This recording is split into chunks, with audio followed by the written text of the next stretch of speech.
Hello students, how are you?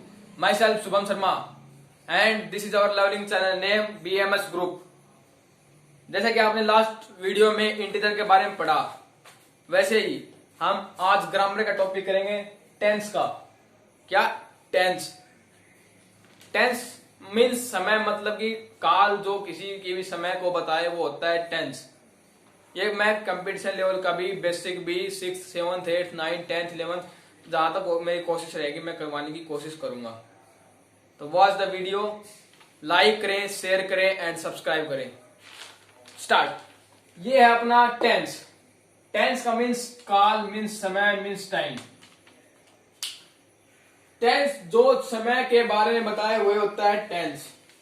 First, tense के 3 part होते हैं। इतने part 3: present, past, future. Present वर्तमान, मैं अभी आपको पढ़ा रहा हूं, ये वर्तमान मतलब कि प्रेजेंट काम चल रहा है। आप ये वीडियो देख रहे हैं, प्रेजेंट का काम चल रहा है। पास्ट, मैं आपने मेरी पिछली वीडियो देखी इंटीजर की, वो पास्ट का काम चल रहा है। फ्यूचर, मैं आगे और वीडियो बनाऊंगा, वो फ्यूचर का काम होगा। प्रेजेंट इंडेफिनेट, पढ़ने से पहले मैं आपको ये बता देता हूं कि ये डायग्राम मैंने कैसे बनाया है, आपकी नॉलेज के लिए, आप इनको याद रख सको। जो टेंस है, टेंस ये किसी के दादाजी का नाम है। किसका नाम है? दादी, ग्रैंडपा का नाम। उसके बाद टेंस किसी दादाजी का नाम है। ये इनके 3 बेटे हैं। एक का नाम प्रेजेंट, पास्ट, फ्यूचर। प्रेजेंट के फिर 4 बेटे हैं, पास्ट के भी 4 बेटे हैं और फ्यूचर के भी 4 बेटे हैं। और किस्मत से इन तीनों के बेटों का नाम सेम है, इंडेफिनेट, इंडेफिनेट, इंडेफिनेट। बस इनका मतलब कि सरनेम सेम है। इनके जो आगे का नाम है वो उसके पेरेंट्स का नाम आ गया। इसके पिताजी का नाम प्रेजेंट था तो इसने प्रेजेंट लगा लिया। इसका पास्ट था, इसका पास्ट लगा लिया। इसका फ्यूचर था तो इसने फ्यूचर लगा लिया। ठीक है। फर्स्ट आपको ये टेबल उतार लेनी है अपनी कॉपी में। Write down the table, write down the table. Video को पॉज करें और टेबल उतारे। बाद में मैं आपको इसको वो करता हूं, एक्सप्लेन करता हूं।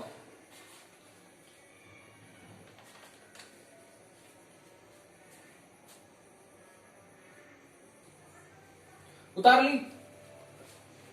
ठीक है, तो अभी आगे चलते हैं। अभी प्रेजेंट के 4 बेटे हैं। इसका नाम प्रेजेंट इंडेफिनेट, इसका present continuous, present perfect, present perfect continuous. Past के फिर 4 बेटे हैं। Past indefinite, past continuous, past perfect, past perfect continuous. Future के फिर 4 है। Future indefinite, future continuous, future perfect, future perfect continuous. एक एक करके हम सभी को पढ़ेंगे। तो पहले हम पढ़ते हैं प्रेजेंट इंडेफिनेट का। प्रेजेंट का पहला पार्ट प्रेजेंट इंडेफिनेट। प्रेजेंट का पहला पार्ट प्रेजेंट इंडेफिनेट। बाकी को मैं एक बार रफ कर देता हूं। आप अभी प्रेजेंट का पढ़ेंगे, पास्ट हम बाद में पढ़ेंगे, फ्यूचर उसके भी बाद में पढ़ेंगे। अगर मैं तीनों स्टार्ट एक साथ कर दूं तो आपको थोड़ी ही समझने में दिक्कत होगी। हम पढ़ेंगे प्रेजेंट, उसका भी क्या part? Indefinite.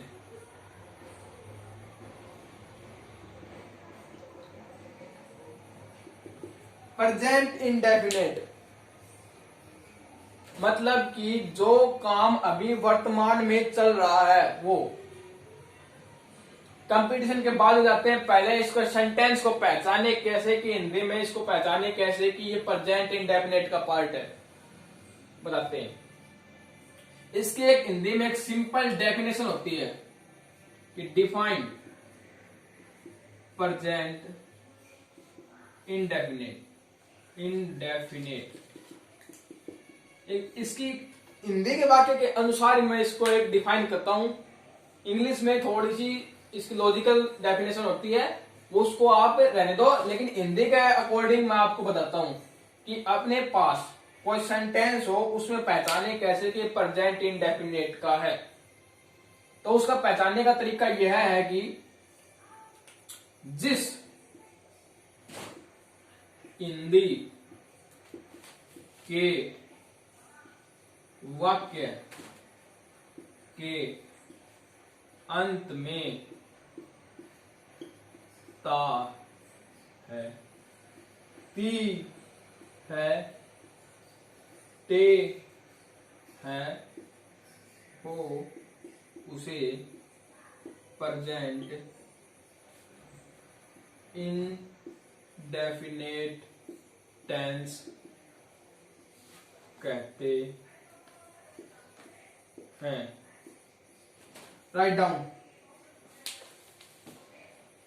First write down it, then I define it. Video pause करो। तो अभी जिस हिंदी के वाक्य के अंत में ता है, ते है, ती है, हो उसे प्रेजेंट इंडेफिनेट टेंस कहते हैं। जैसे कि एक एग्जांपल, मैं खाना खाता हूं, इसके वाक्य के अंत में ता, खाना खाता ता, वे खेलते हैं,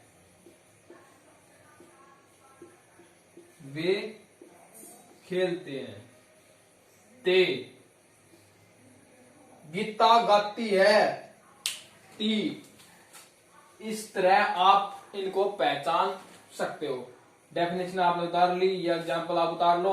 उसके बाद सेंटेंस की इंग्लिश बनाने से पहले हम दो चीजों के बारे में डिस्कस करेंगे। एक तो होता है प्लूरल, एक होता है सिंगुलर। उसके बाद एक होता है person, first person, second person, third person, उनके बारे में डिफाइन करेंगे। उसके बाद इसके इंग्लिश बनाएंगे और फिर हम कंपटीशन लेवल पे चलेंगे। अभी मैं इसको करता हूं रफ, फटाफट। इसको रफ करने के बाद अपना एक बचता है, इसका नाम है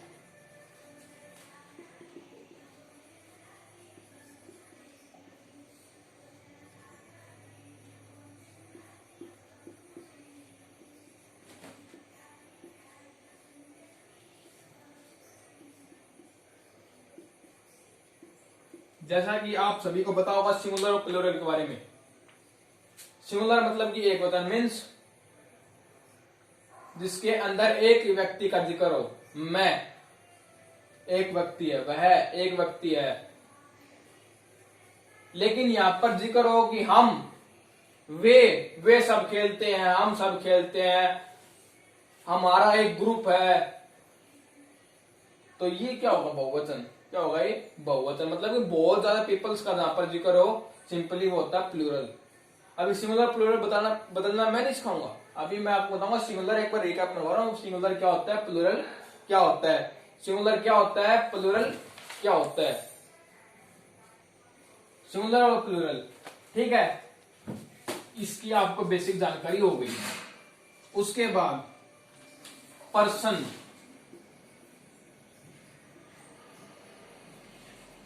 पर्सन होते हैं तीन प्रकार के।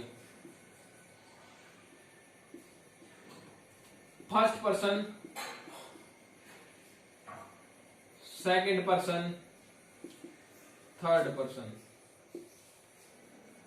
फर्स्ट पर्सन के अंदर आते हैं आई और वी, सेकंड में यू, थर्ड में ही, सी, इट और एनी नेम। अभी आपको पता होगी पर्सन,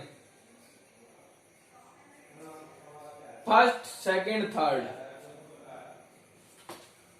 फर्स्ट पर्सन के अंदर आई और वी, फर्स्ट पर्सन के अंदर आता है आई और वी, सेकंड के अंदर यू, थर्ड के अंदर ही, सी, इट, एनी नेम। मैं और हम पहला पर्सन होता है, तुम, यू सेकंड पर्सन होता है, ही, सी, इट, एनी नेम किसी का भी नाम वो थर्ड पर्सन होता है। इसको एक्सप्लेन मैं ऐसे करता हूं कि फर्स्ट पर्सन वो होता है, मैं अभी बोल रहा हूं, मैं हूं फर्स्ट पर्सन, आप अभी सुन रहे हो, आप और सेकंड पर्सन। हम दोनों के बीच में कोई तीसरा, मैं किसी तीसरे व्यक्ति की बात करूं, राम की, श्याम की, उसकी, कि गीता की, सीता की, रमा की, किसी तीसरी प्रवीण की, मधुसूदन की, प्रतीक की, किसी की भी मैं अगर बात करूं तो वो होगा थर्ड पर्सन। क्यों? वो अपन दोनों के बीच में है नहीं, तो हो गया थर्ड पर्सन। फर्स्ट के अंदर आई वी, सेकंड के अंदर यू और थर्ड के अंदर ही, सी, इट, एनी, नेम। अभी ये बेसिक आपको याद रखना है। अभी इसके बाद हम सीधे डायरेक्ट चलते हैं इसके फॉर्मेट के ऊपर कि प्रेजेंट इंडेफिनिट का फॉर्मेट क्या होता है। वो होता है सबसे पहले सब्जेक्ट प्लस वर्ब की फर्स्ट फॉर्म प्लस एस और ईएस और प्लस ऑब्जेक्ट। सब्जेक्ट मीन्स कर्ता, जो काम कर रहा है। वर्ब मीन्स क्रिया, जिसके ऊपर, जिसके द्वारा काम हो रहा है। और ऑब्जेक्ट मीन्स कर्म, जो काम हो रहा है। एस और ईएस मैंने क्यों लगाया? अगर आप कोई भी वाक्य बनाते हैं, कोई भी सेंटेंस बनाते हैं, उसके अंदर थर्ड पर्सन और सिंगुलर का जब प्रयोग हो, जो यूज हो, उसके अंदर आपको एस और ईएस लगाना ही पड़ेगा। ये रूल होता है। जब थर्ड पर्सन सिंगुलर हो, उसके अंदर एस और ईएस का यूज होता है। मैं अभी सेंटेंस बनाऊंगा, उस हिसाब से मैं आपको बता दूंगा। पहले अभी आप फॉर्मेट, सब्जेक्ट, वर्ब की फर्स्ट फॉर्म, एस और ईएस, ऑब्जेक्ट, राइट।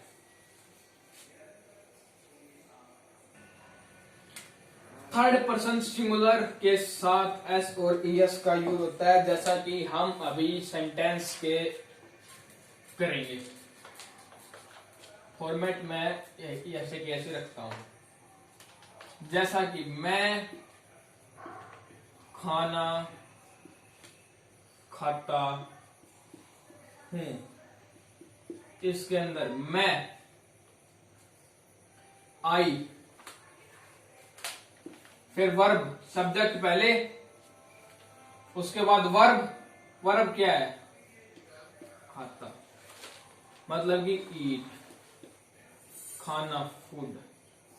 आई ईट फूड। इसी की जगह अगर यहां पर ये होता है राम खाना, खाना खाता है, तो राम ईट, ईट नहीं आता यहां पर, ईट्स आता। अब बताओ ईट्स क्यों आया? राम थर्ड पर्सन है और सिंगुलर आदमी है, अकेला बंदा है ये। राम अकेला है, इसके साथ इसके दोस्तों की टोली नहीं है, अकेला है राम। और थर्ड पर्सन हो गया तो इसके साथ एस और ईएस लगेगा। Yeats food, Ram Yeats food. मैं दो सेंटेंस और करता हूं, उसके बाद मुझे लगता है कि आपको सिंपल आ जाते हैं। उसके बाद नेगेटिव, फिर इंटरोगेटिव, ठीक है। तो दो सेंटेंस है ये, पहले आप बनाना फिर मैं बनाऊंगा। जैसे कि सीता गाना गाती है, रमा बाजार जाती है। ये दो है, इनको पहले आप बनाओ। हाँ, तो आपने कर लियोगे, नहीं किया तो मैं भी करवा देता हूं। सीता सिंग ए सॉन्ग, बाद में मैं इनको डिफाइन करूंगा। Rama goes to market. इसके अंदर सीता थर्ड पर्सन है, ना आप हो ना मैं हो, किसी का नाम हो तो वो फिर भी हो सकता है, लेकिन सीता थर्ड पर्सन होगा। थर्ड पर्सन अकेली है, थर्ड पर्सन एक वचन है, एस और एस लगेगा। किसके साथ लगेगा? वर्ब के साथ लगेगा। किसके साथ? वर्ब के साथ। वर्ब कौन? सिंग। सीता सिंग्स ए सॉन्ग, गाना इंग्लिश, सॉन्ग गाती मतलब सिंग। रमा थर्ड पर्सन है, एक वचन है, रमा। जाना को गोद और एस या एस लगा दिया वर्ब के साथ, ठीक है। बाजार market, Rama goes to market, ठीक है। अभी हम नेगेटिव सेंटेंस करते हैं। नेगेटिव सेंटेंस करने से पहले वही का वही रूल होता है, जब थर्ड पर्सन एक वचन हो, जब कर्ता कर्ता थर्ड पर्सन यानी कि सब्जेक्ट थर्ड पर्सन सिंगुलर हो तो उसके अंदर डू डज या डू का प्रयोग करते हैं हम कहां पर, नेगेटिव सेंटेंस के अंदर। अकेला ये नहीं लिखते कि आई नॉट ईट, इसके अंदर I do not eat, I he does not eat, ऐसे करते हैं। वो डू और डज का मीन्स मैं अभी बताऊंगा।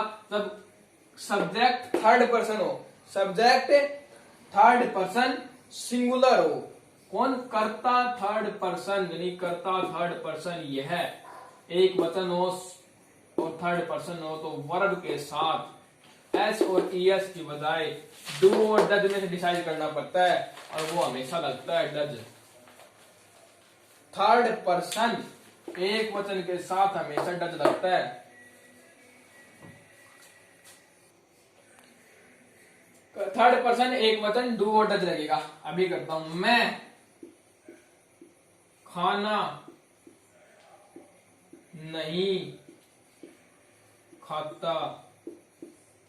अरे ऐसे क्या हो सकता है कि खाना नहीं खाएगा, अरे नहीं नहीं ये तो सेंटेंस। मैं आई नॉट, नहीं का नॉट,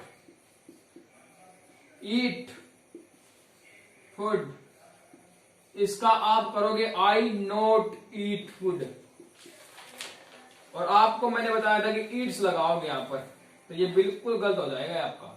इसका सही बनेगा आई नॉट के साथ, आई क्या है, सिंगुलर है, एक वचन है, लेकिन थर्ड पर्सन नहीं, ये फर्स्ट पर्सन है, तो आई हमेशा लगेगा डू और उसके बाद लगेगा नॉट और उसके बाद लगेगा ईट और उसके बाद लगेगा फूड। और आप यहां पर एस नहीं लगाओ तो यहाँ पे गलत है, ये यहां पर डू लगेगा, do, I do not eat. जब भी कभी नकारात्मक वाक्य बनाओ, नेगेटिव सेंटेंस बनाओ, तो उसमें ध्यान रखना है कि थर्ड पर्सन एक वचन हो तो डज लगेगा, नहीं तो डू लगेगा। जिस हिंदी के वाक्य के अंत में ता है, ती है, ते है हो उसे प्रेजेंट इंडेफिनिट करते हैं। और नेगेटिव की यह परिभाषा होती है कि डू या डज जब कर्ता थर्ड पर्सन एक वचन हो तो डज, नहीं तो डू लगाओ। जब सब्जेक्ट थर्ड पर्सन एक वचन हो तो डज, नहीं तो डू लगाओ। जैसे कि वह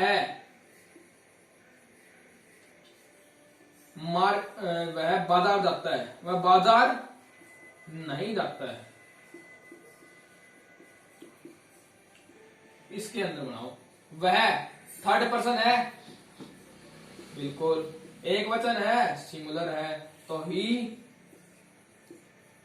डज। थर्ड पर्सन एक वचन के साथ गांठ बांध लो कि डज ही लगेगा। बिल्कुल, आप रटना चाहते हो तो रट सकते हो, थर्ड पर्सन एक वचन के साथ डज ही लगेगा। He does not go to market. Complete. ये था अपना आज का फर्स्ट लेक्चर।